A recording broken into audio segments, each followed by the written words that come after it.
தாய் தமிழ் உறவுகளுக்கு வணக்கம். இனி வரும் காணொளி தோறும் சிறு இலக்கண குறிப்புகளை பகிர்கின்றேன். அந்த வகையில் இன்று நாம் காண இருப்பது உம்மை தொகை எண்ணும்மை. உம்மை தொகை இரண்டு அல்லது அதற்கு மேற்பட்ட சொற்களுக்கு இடையிலும் இறுதியிலும் என்ற இடைச்சொல் மறைந்து வருவது உம்மை தொகை எனப்படும். எண்ணும்மை என்ற இடைச்சொல் மறையாமல் வருவது எண்ணும்மை என்று அழைக்கப்படும். எடுத்துக்காட்டு: சேர சோழ பாண்டியர் ஆண்ட தமிழர் நாடு செருக்கோடு வில்கயல் பாயும் புலியோடு. இது புலவர் தனித்தமிழ் வேங்கை மரத்தமிழ் வேந்தன் எழுதிய பாடல் வரிகள். இதில் சேர சோழ பாண்டியர் என்று குறிப்பிடும் பொழுது அது உம்மை தொகையை குறிக்கும். சேரரும் சோழரும் பாண்டியரும் என அந்த என்ற இடைச்சொல் வெளிப்பட்டு வந்தால், மறையாமல் வந்தால் அதற்கு பெயர் எண்ணும்மை என்று பொருள். மற்ற எடுத்துக்காட்டுகள்: தாய் தந்தை, தாய் சேய், மேடு பள்ளம், இரவு பகல், வெற்றிலை பாக்கு. இவை உம்மை தொகைக்கு எடுத்துக்காட்டு.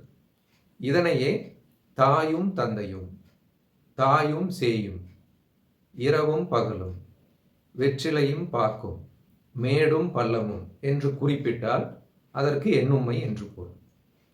ஒற்று வகையில் உம்மை தொகையில் ஒற்று வராது, அதாவது ஒற்று போட வேண்டியதில்லை. மேற்கூறப்பட்ட எடுத்துக்காட்டுகளில் ஒற்று மிகாமல் இருப்பதை நீங்கள் பார்க்கலாம். உம்மை 8 வகைப்படும். அவை: எச்ச உம்மை, சிறப்பு உம்மை, ஐய உம்மை, எதிர்மறை உம்மை, முற்றும்மை, எண்ணும்மை, தெரிநிலை உம்மை, ஆக்க உம்மை. இதற்கான தொல்காப்பிய சூத்திரத்தையும் நான் பகிர்கின்றேன். நீங்கள் அவற்றை பார்த்தும் தெரிந்து கொள்ளலாம். எண்ணும்மையை 4 வகையாக பிரிப்பர். அவை: எண்ணல், எடுத்தல், முகத்தல், நீட்டல். எண்ணல் என்பது கவுண்ட் என்பதை குறிக்கும். எடுத்தல் என்பது வெயிட் என்பதை குறிக்கும். முகத்தல் என்பது வால்யூம் என்பதை குறிக்கும். நீட்டல் என்பது லென்த் என்பதை குறிக்கும்.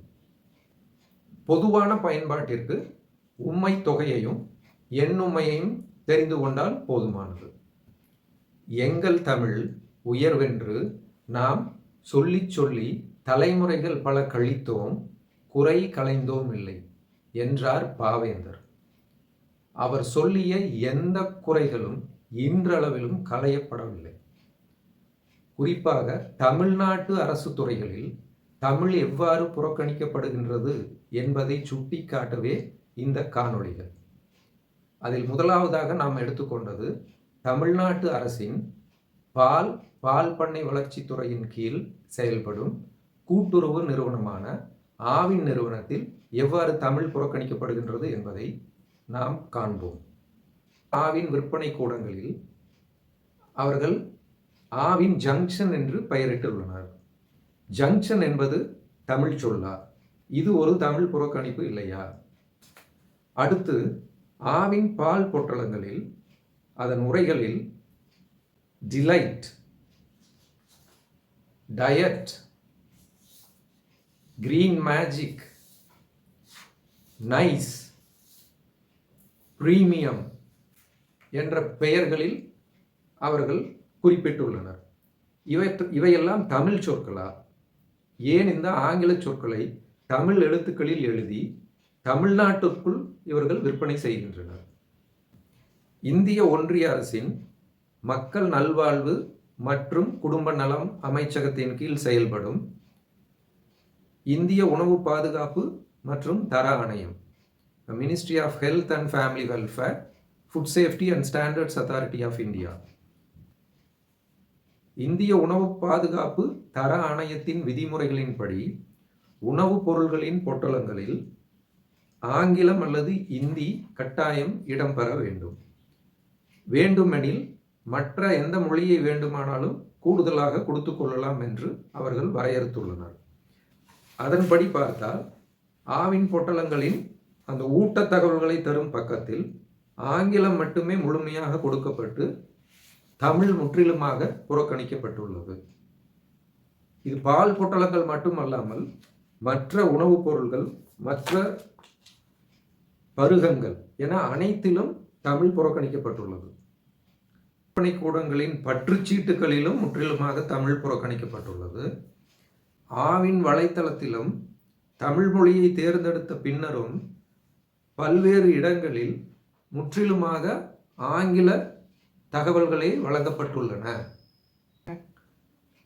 Junction, delight, diet, green magic, nice, premium, fortified with vitamin A and D, ingredients, milk and milk solids, nutritional information, serving size, number of servings per pack, nutrients, energy, kcal, total fat not more than, saturated fat not more than, trans fat not more than, cholesterol not more than, carbohydrates, total sugar, added sugar, protein, sodium, calcium, RDA, recommended dietary allowance, allergen information என்பன போன்ற தொழில்முறை சொற்களை தமிழாக்கம் செய்து உரைகளின் மேலும் எல்லா இடங்களிலும் பயன்படுத்துவதுதான் தமிழ் வளர்ச்சிக்கு உறுதுணையாக இருக்கும்.